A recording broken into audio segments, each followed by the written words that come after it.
And some other ones, the Marie PowerPoints, which I make cross-reference with. So it's loaded and good to go for your viewing pleasure.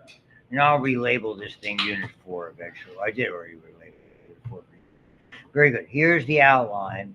And again, again, some time ago, I did this outline previously when I was for CCAC way back. I think I did this outline, around 20 years ago, played with it over time. It has a lot of the anatomy and a lot of the physiology and a lot of stuff I started telling you about. The order is different than what you would see in the PowerPoint from the Welsh Hole PowerPoint, but every textbook is different, and they are from different from different publishers. So these are just some of the things, and I would suggest you read it. I mean, inevitably, I pull questions out of that for tests. I think there's a lot of good information. And as you can see, it's I spent a fair amount of time with 5 typewritten pages, single space, might I add. You don't have to thank me. There's no extra charge for doing this. It's my pleasure to assist you in your learning endeavor. The chapter names were changed to protect the innocent. In other words, textbook, it used to be 22, now it's 21. That's from an old TV show called Dragnet. No idea what the hell I'm talking about. From the 50s, you're not supposed to. Oh, Lord, a stranger in a strange land. Here we go. So I'll start where we kind of left off, which is here. And effectively, I don't want to revisit all the anatomy, but it does take a fair amount of time, and I'm going to have to do some of it. And this is where we sort of looked at. It's anatomically speaking, it's not not a long system at all. I mean, you're going from here to here. For all of us, there's a tremendous amount of volume that's in there, and most of that volume is in the lungs. That's where the vast, vast, vast majority of surface area is. That's where the exchange takes place. That's good news. Trouble is, it can be bad news because when it starts to break down, you get a very much of a false sense of security. It's one of those many systems we have in our body where you get a false sense of security, and all of a sudden the doctor says to somebody that your emphysema has gotten full, you have to be on oxygen for the rest of your life. Well, what about yesterday? Well, yesterday is different than today. It's a tipping point. So we start very, very basically with the nose. I don't really go into crazy anatomy about this. Obviously, it's the basic entry passageway, and we filter and we warm and we moisten the air. The hairs they're immunological. They're part of our body's innate defenses as well. The nasal cavity is much larger than you think. What's interesting about it, it has a lot of cul-de-sacs that come off of it. Basically, it's got 2 passageways that lead places. One, lacrimal duct goes from your nose up to your eye. When little kids get pink eye or conjunctivitis, they typically get it from dirty hands and rubbing their eyes. When you and I get it, other than being a parent, which is annoying, you get it from that, is you end up with it basically your irritation of the eye very often makes its way up from your nose into your eye by way of the lacrimal duct. It's like a 2-way duct. Things can go in and things can go up. The other one of those, but it has a blind ending, I talked about before with its relationship with middle ear infections. It's got a lot of names. Most people call it the auditory tube. It's known as the pharyngotympanic tube, and classically it was called the eustachian tube. All of those are utilized. Effectively, it's a pressure valve to release pressure that accumulates in that area behind your eardrum. But the trouble is, it easily gets clogged. Infection viruses and bacteria can easily get that way. You saw the anatomical basis. And then there's a number of other structures at a minimum on either side. We call them sinuses. And they're called paranasal air sinuses. Go around the nose. And this goes back to your anatomy. Frontal, ethmoid, maxillary, sphenoid. I give them to you in that order because that's how I remember them. See, I didn't even have to look that up. FEMS, F-E-M-S. Because EMFs didn't mean a lot to me. MEFs didn't mean, but FEMS meant something to me. Frontal, ethmoid, maxillary, sphenoid. No extra charge for me telling you these little tips that I use to remember things. And what's interesting about them, they are truly a cul-de-sac because there's no, it's a chamber, and the chambers do play an important role. in your voice, allowing it to resonate, the sound, the depth of our voice. And obviously, we all know when somebody has a cold voice, how you're getting a cold because your voice is. That's all because those fill with varying levels of fluid that should not be there ordinarily. There should be some, but not a lot. So that's part of it. And the cavity is larger. These conchae are about surface areas. Those are some of the bones or the extensions of the ethmoid bone that are there. The upper portion, the higher, if you go superiorly, the portion of the nose by sort of the root of the nose is very much about olfactory. That's mostly smell. The remaining portion of the nose is much more about respiratory. The key and the most important thing to know about this whole system, respiratory, the major lining, pseudostratified ciliated columnar.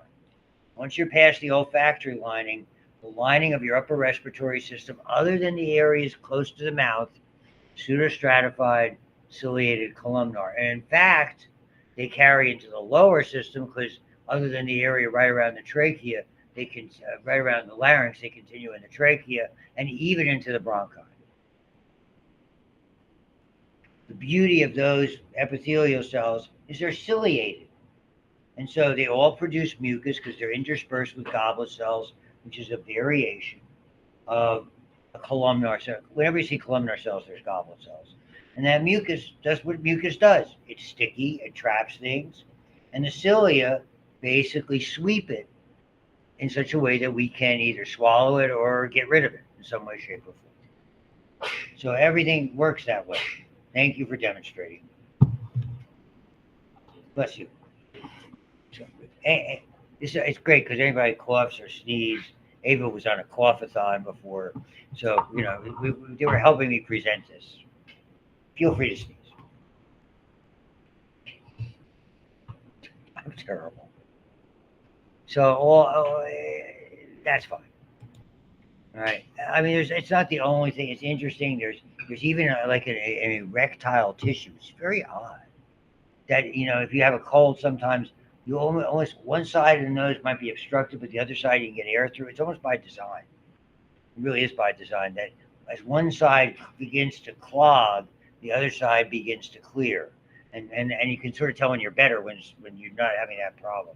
It's like you're sleeping on one side and you sleep on the other side, spraying your nose with stuff. What a pain. I mean, I don't get a lot of this. Again, the largest of the openings is in here that you're calling auditory tube is there, and that's of significance. This is what the ciliated cells, what makes them pseudostratified, if you don't remember your AP1 exactly, is that all the cells, not depicted here by this illustration, all of the cells go to the basement membrane. They start there. They don't all go to the top.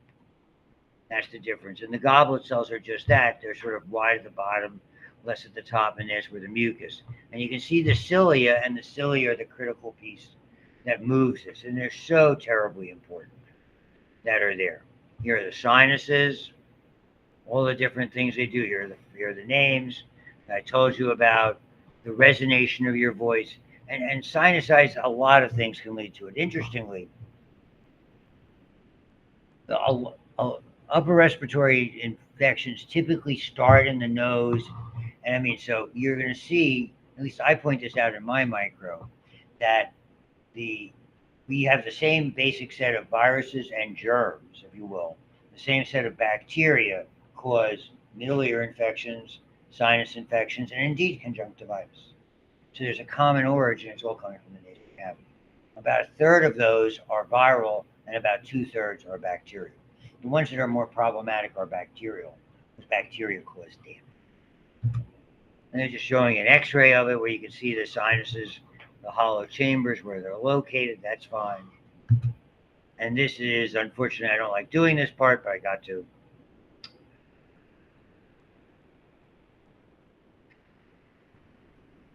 You will see something here. I am very fortunate to be in the right 80%.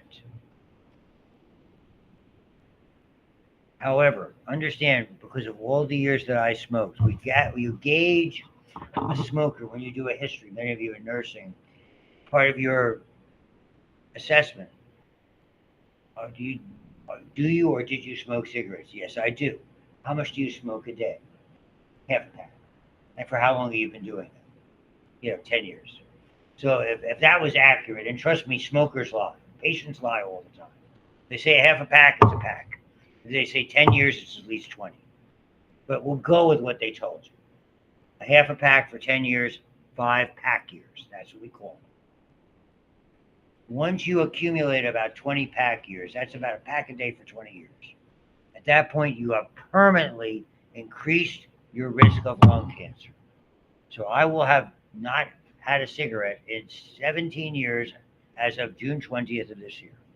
Not a single one has passed my throat. But I have a history of 80 pack years. That's an 8 and a 0. 40 years and 2 packs a day. Because of that, if they find a, quote, spot on my lung or some irregularity in the lung, the odds are 85% that it is cancerous still. Even though all my lining cells have regenerated, I have very little problems. I don't have a residual cough. Viruses and flus, they don't trouble me for long periods of time. I'm not sitting here in class coughing and bringing up stuff. Talking all the time. So there's good news and bad news. The fact that you corrected the problem is improves your quality of life. It doesn't change the fact with anything that one does that damages them. This is just the example that I am, obviously. So it's slow, progressive, and underline the word deadly. And so, principally, the big problem is damaging the cilia, because that's the way of getting rid of stuff, bad stuff that is in there, whether it's debris, whether it's disease-causing entities. Okay, and at that point, they begin to take over. The cough becomes a significant part, and that becomes difficult to rid oneself of. And unfortunately, as these mechanisms decline, it really paves the way for, by continuing to do this, as your defenses have weakened, you're obviously more likely to become ill and potentially have something that is tragically ill. So these are just examples. Chronic bronchitis, when the walls of the alveolar chambers that you will see begin to break down, that entraps air. That's what emphysema is. Emphysema is not a respiratory problem per se. If someone says to you, oh, he or she has emphysema, believe me, they're talking about respiratory emphysema. Emphysema, everybody, means trapped air. Doesn't point to where air is. Gas gangrene has what's called subcutaneous emphysema.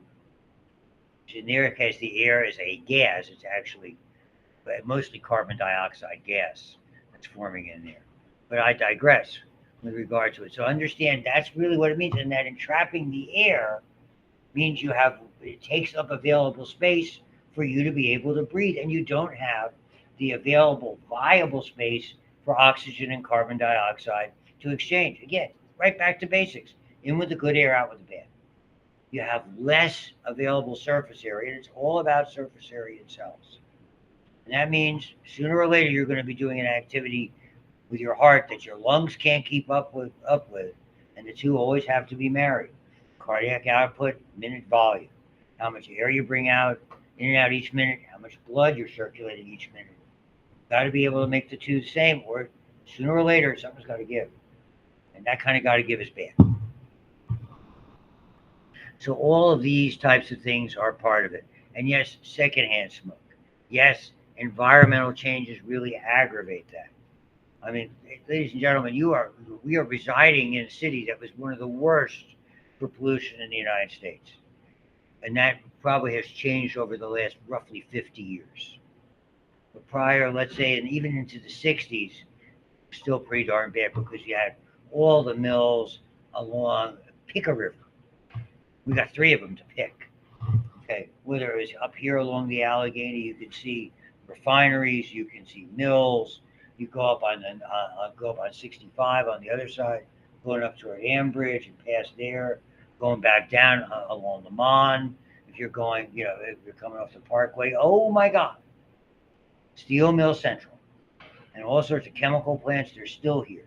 It's just that they've taken a lot of steps because the economy has changed dramatically, and there's a lot more resources put into place.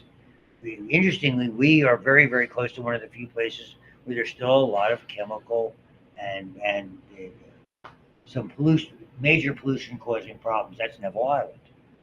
Okay, Neville Island has a very limited residential area by the skating rink, and has a whole lot of industrial stuff. If somebody uses stuff to seal your driveway with asphalt, go right to Neville Island and get that. So my kid had an asphalt sealing business for about 5 years. So he went there. He worked over by the Ineos chemical plant just recently. Not a good smell. So still there. This is an example of, look at the difference. It's scary. I'm sure that sheep was not a smoker. At least not a heavy smoker. Yeah, maybe he had a victory cigar every once in a while, but his lung didn't look like that, did it? So something else killed him, or her. Maybe a craving for lamb chops. I don't know. Stop. You're not being funny. Okay. So your throat is your pharynx. Okay. You have 3 areas. We share this with digestive. Because we share it with digestive, the oral cavity and probably into the laryngeal portion, the oropharynx, the oral cavity, and the laryngopharynx, to a certain extent, have stratified squamous epithelia because it's more food and materials like that are more abrasive than air. Okay, so you need stratified. Blinding is protection, multiple layers. So that's non-keratinizing stratified squamous. And so, there's transitions that it makes in certain areas. But again, by and large, it's that pseudostratified simple columnar. And so and this is behind the nose, behind the mouth, and effectively behind and up to roughly the area of the larynx.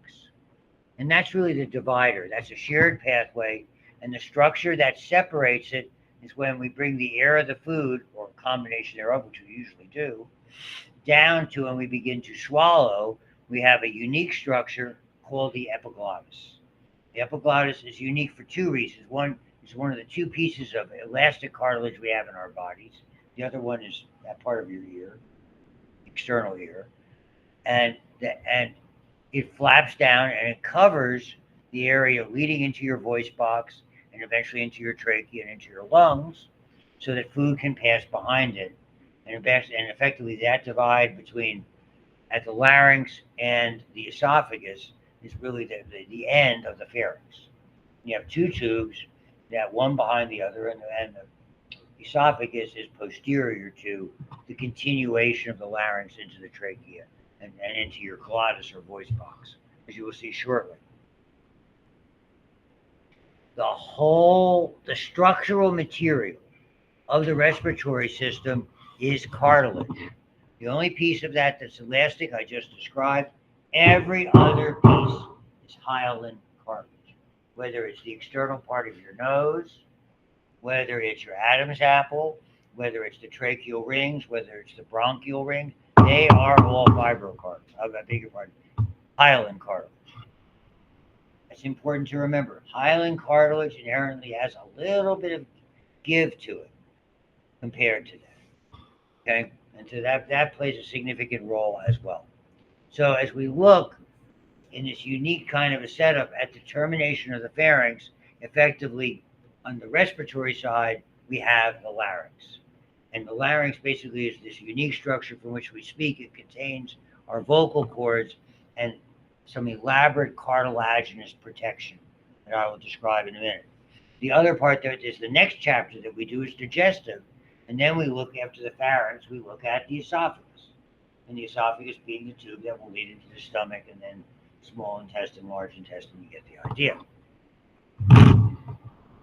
So it's this enlarged area, okay, that effectively sits more or less above the trachea and in front of that pharyngeal area. I don't know that it moves air in and out of the trachea. I think the air naturally moves in and out. I don't think the larynx plays a role. What inevitably, to me, what cartilage does is it protects. Cartilage is designed, whether it's the rings or plates of cartilage, to keep the airway open. That's really what it's all about. The more cartilage, the more it is kept, the harder it is to basically close. When someone has an asthmatic attack, and we all know somebody who has an inhaler, okay, what happens is you're getting to the area of the bronchial tree where they're getting to be microscopic and the cartilage is disappearing. It's going from rings to little plates and being replaced by smooth muscle. And when they have an asthmatic attack, that particular allergen and the histamine it releases, remember the immune system, will lead to bronchospasm. And even if there's even a little plate of cartilage, it will not be enough to prevent that smooth muscle from closing it, and the air can't get through. It's not up here, okay, asthma, it's down in here. Same thing with anaphylactic shock. That's the peril.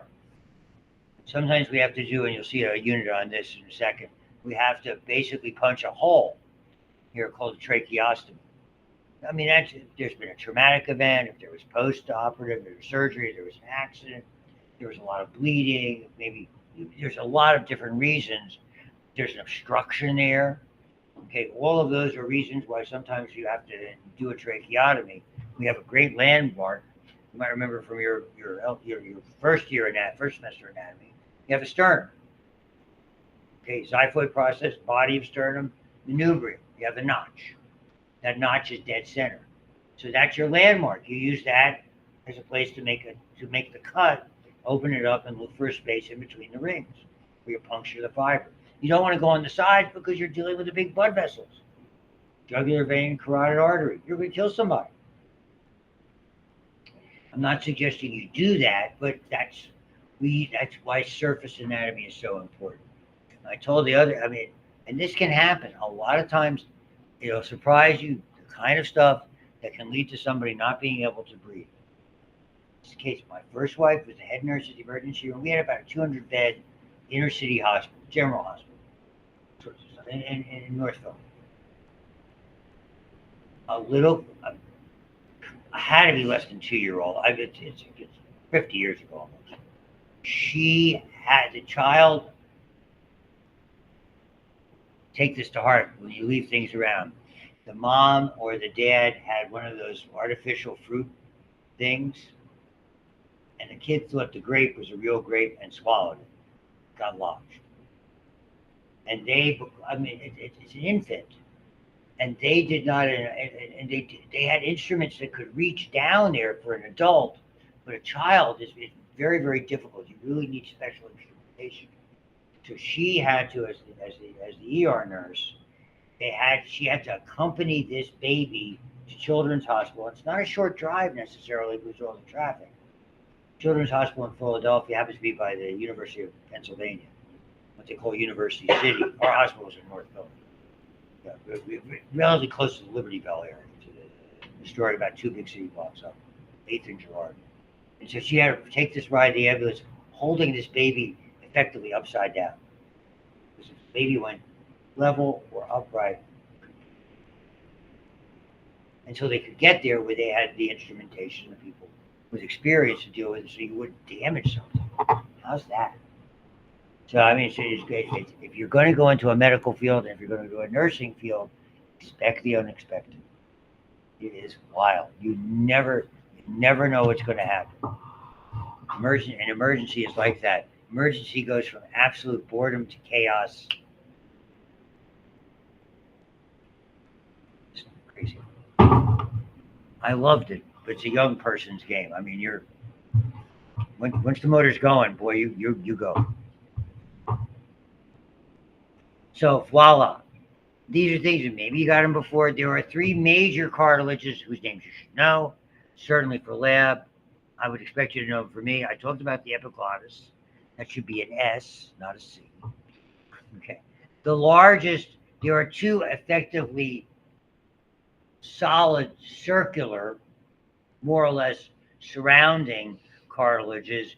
The thyroid, which is very large anteriorly, and what develops, and once we reach, at puberty, begins to develop a prominence centrally, we call the Adam's apple, or thyroid prominence or eminence, typically larger in the male than in the female, and it's narrower in the back. The cricoid cartilage is immediately below it, It is narrower in the front anteriorly, but larger in the back posteriorly.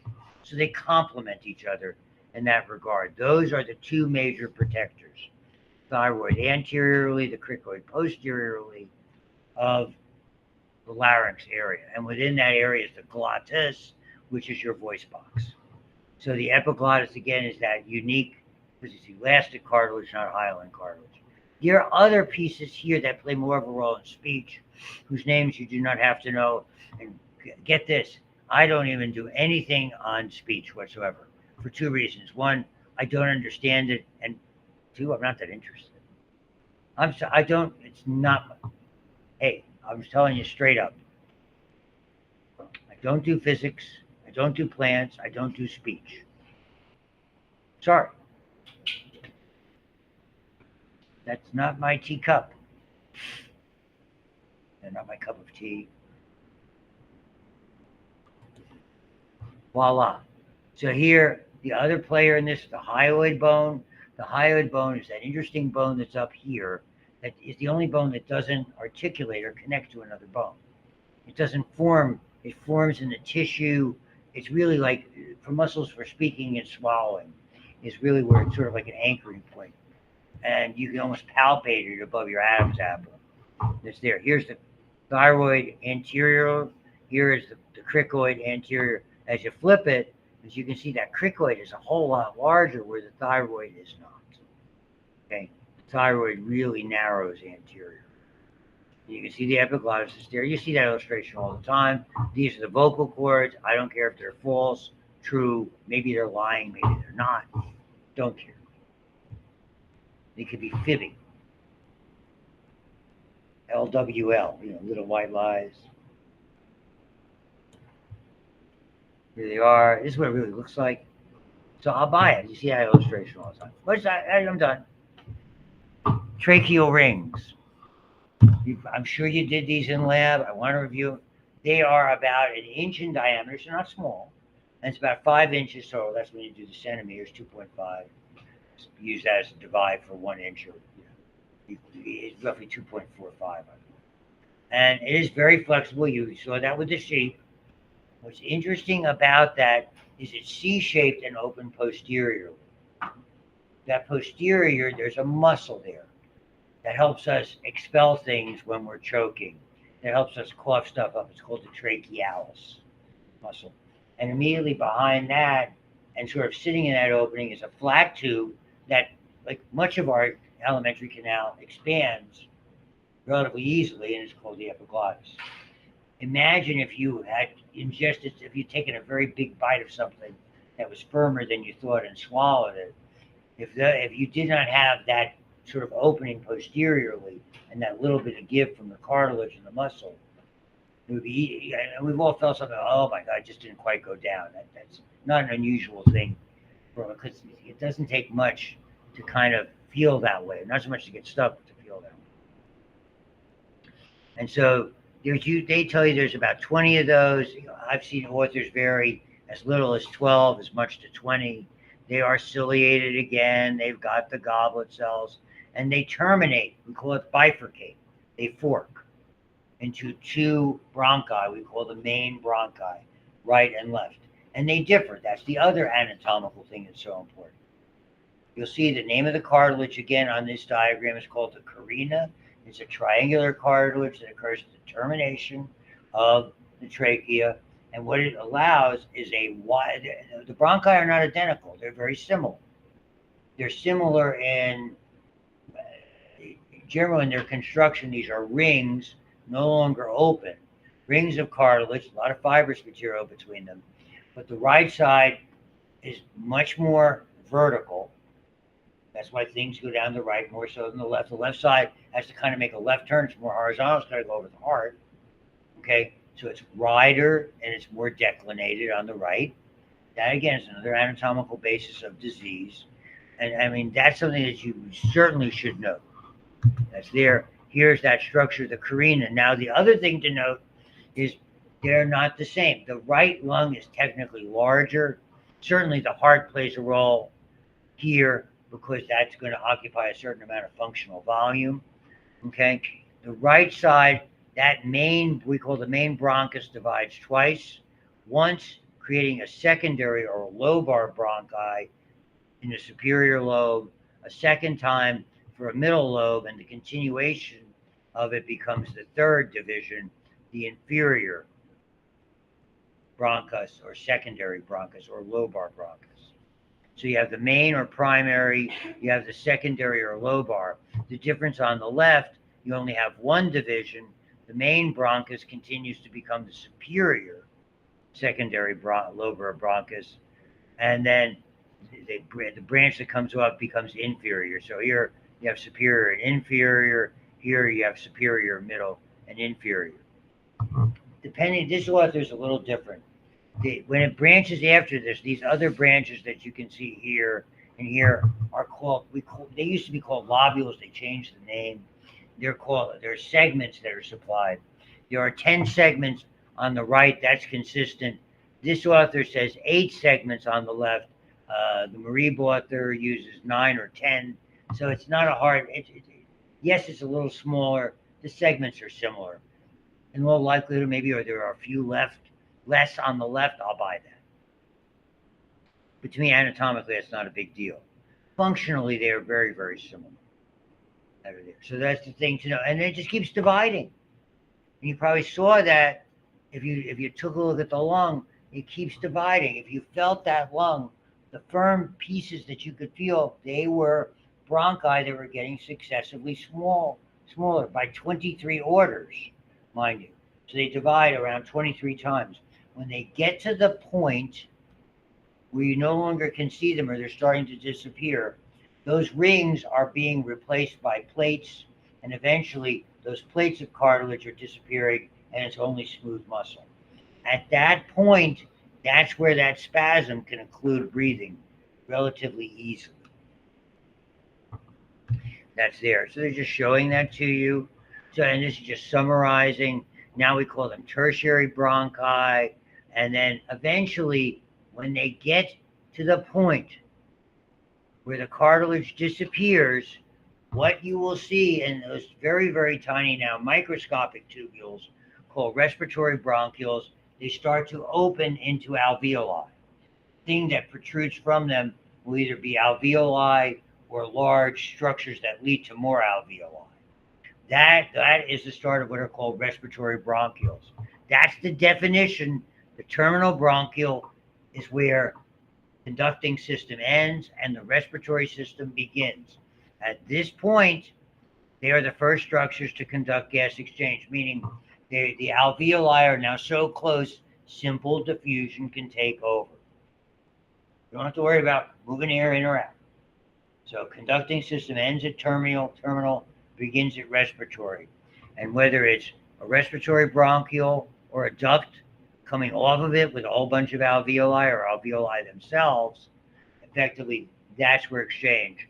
The alveolar sacs are made of individual cells called alveoli. Think of the alveoli, the cells, being like puzzle pieces, if you're familiar with what a puzzle ball is. If you ever put one of those together, like a jigsaw puzzle that turns into a ball. That's a good analogy. And all of those cells by this time are now simple squamous, because effectively, once you get into the alveoli, you have a simple squamous cell that makes up the alveoli. You have a simple squamous cell that makes up the capillary, and they share a membrane, like an infinitely thin piece of paper they each share. One on one side, one on the other, and it's very easy for oxygen and carbon dioxide to basically swap places instantaneously. That's the beauty. That's it. When we get there. So, and as you can see, every time there's a divide. Up here, when the main bronchi, what accompanies them? The right and left pulmonary artery. Going down, what's coming back? The right and left pulmonary veins. So every order of division externally is surrounded until you finally get to these alveolar sacs and alveolar ducts surrounded by alveoli. And by this time, those tiny pulmonary arterioles and pulmonary venules give off a capillary bed that, as you can see, envelops the alveoli. And in their way, that is how exchange. So sort of centrally, you see the larger bronchi, and then peripherally, they go in all directions. And you played with that lung in lab. You felt it. It's membrane. It's filled with air. It's not solid. It's not like the heart. That heart was muscle. Okay, different. These are by definition are filled with air and fluid. When you get to the kidney, only the interior of the kidney is the same way. If you end up dissecting, I don't get a lot out of the kidney dissection because the sheep's kidneys are really small, but you may end up dissecting them anyway. Never could tell you by being moved for steak and kidney pie. Our British friends love kidneys. No thanks.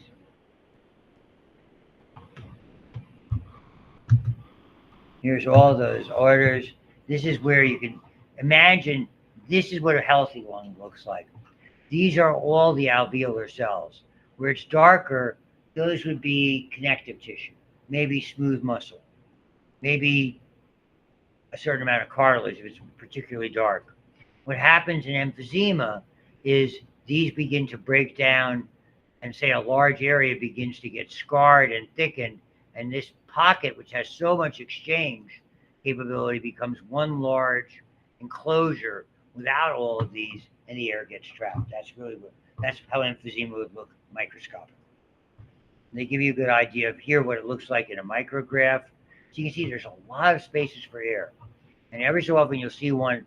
You can see there's tiny little pores in here that allows balancing out of pressure, and there's neat things that it does directing air to where it's directing your carbon dioxide laden air, the blood to areas where there's adequate ventilation. It's a very interesting system. It's all these wonderful backups we have that until they come to bite you and tell you that you have to be on oxygen for the rest of your life, or your friends. And we have the body is replete with those systems. Surely I wouldn't be here if I had continued to smoke for the last 17 years. I certainly would have been healthy enough to have class. But if I had been, I surely have been walking around with an oxygen pump. Not a lot of fun. And you've all seen people.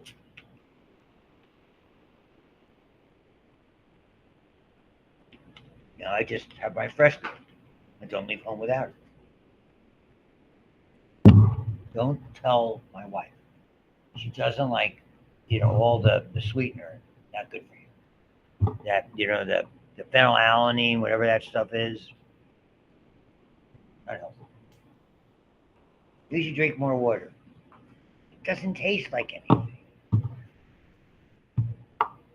So here we are. I have this in the handout. They start with rings. They become plates. As they disappear, now effectively you're surely in bronchioles. The smooth muscle allows for opening and closing. And again, this is where the problem is. And here's what happens. The larger tubes, pseudostratified ciliated, once you get down to that respiratory area, it's become simple cuboidal. Understand that it's a little bit different there. We don't have to worry about the cilia. Inside, you have macrophages, little white blood cells that sweep up debris by themselves. We expel those. We don't need the cilia to facilitate that. You're going to see within the alveoli themselves, we have what are called two different types of cells. A type 1 cell is the lining cell at the exchange. There's a type 2 cell that makes surfactant. And that surfactant's like a wetting agent, because the trouble with lungs is the cells will stick to one another when they when they're expanded, they don't.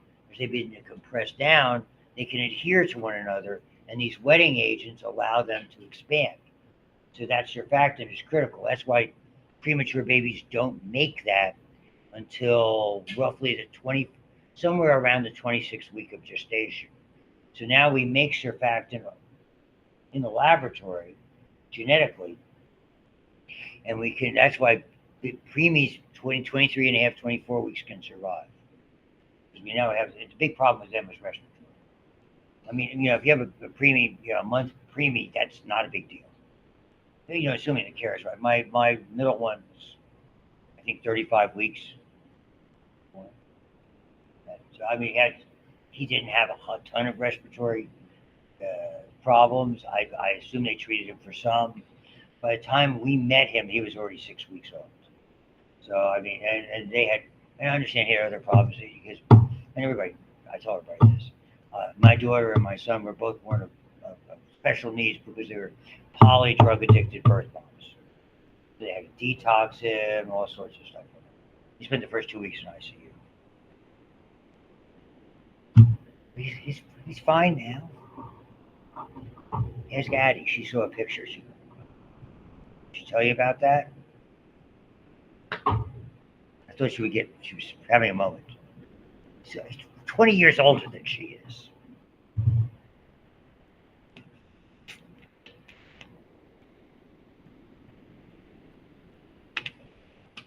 I saved her. He's moved down to Florida.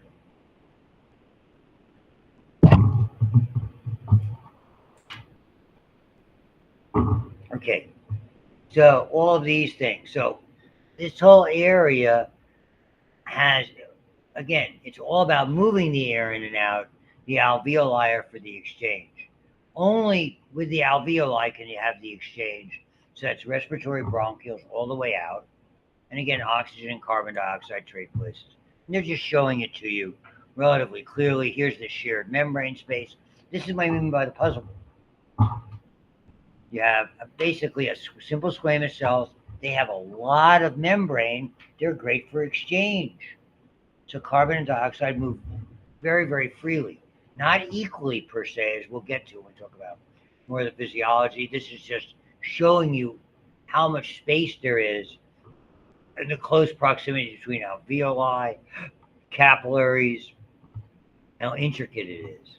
So the lungs themselves, remember, the area where the big vessels enter and the bronchi are called the hilum. We see that the kidney has a hilum, the liver has a hilar area. The linings, you remember this from A&P1, first lecture, first lab, plural.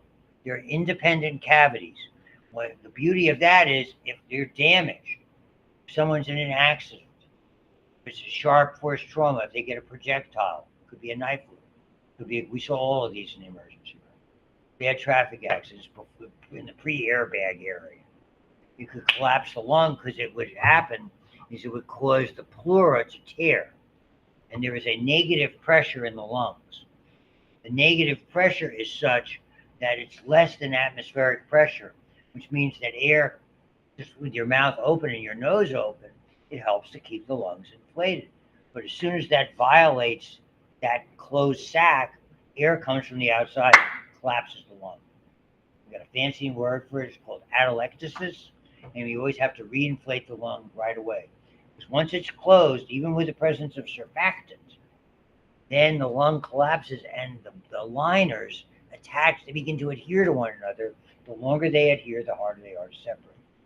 So what I'm sure they do the same thing now in emergency rooms. A long time, we would pass a chest tube. Maybe there's a more advanced way in the modern emergency room. But we would have to get in there and you'd have to insert a tube, suck the air out, and as the pleura, as the liners healed, you would gradually advance the tube, pulling it out little by little and finally sewing it over. I mean, it would get better, but that kept the person alive. And the beauty of these two moist linings, they're very close to each other. Parietal is on the wall, visceral is on the lung.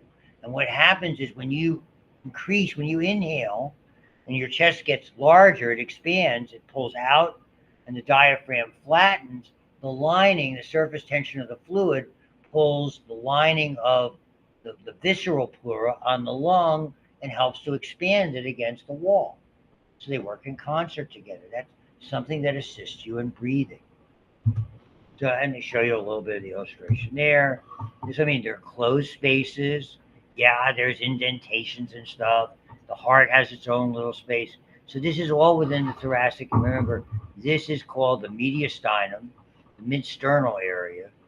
And so you have right pleura, left pleura, and here is the pericardial sac. And again, that fluid helps.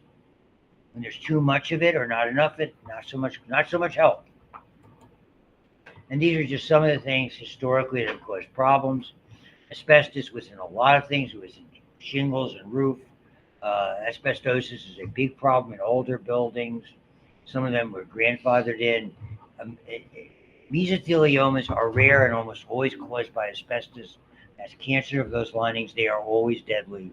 And lawyers are always advertising on TV because they're going to make money from that. I mean, the people who unfortunately were damaged by it are going, their heirs are going to make, well, they're not making light of it, but understand that environmentally, this would be an area where we saw a lot of this. With exposure, there were a lot of chemicals and a lot of gaseous plants. I used to come with my first wife and I was up in Oil City, Pennsylvania, refineries, glass plants, chemical plants, and I'd say, I got 6 new patients today. 4 of them have a diagnosis of some kind of cancer as an additional diagnosis. What in heaven's name is going on? Not that I said it that way. It's very these heavy industries. There wasn't a lot of OSHA protections. OSHA protections really became more common in the 90s, and allergies can deal with it. Dust, air pollution around here, very severe. And so basically, everything is about in and out of the air, bringing it in and bringing it out. And so what we'll do is I'll start here and we'll start talking about pressure next time, and we'll start to look at the respiratory cycle and what makes it. Thank you very much.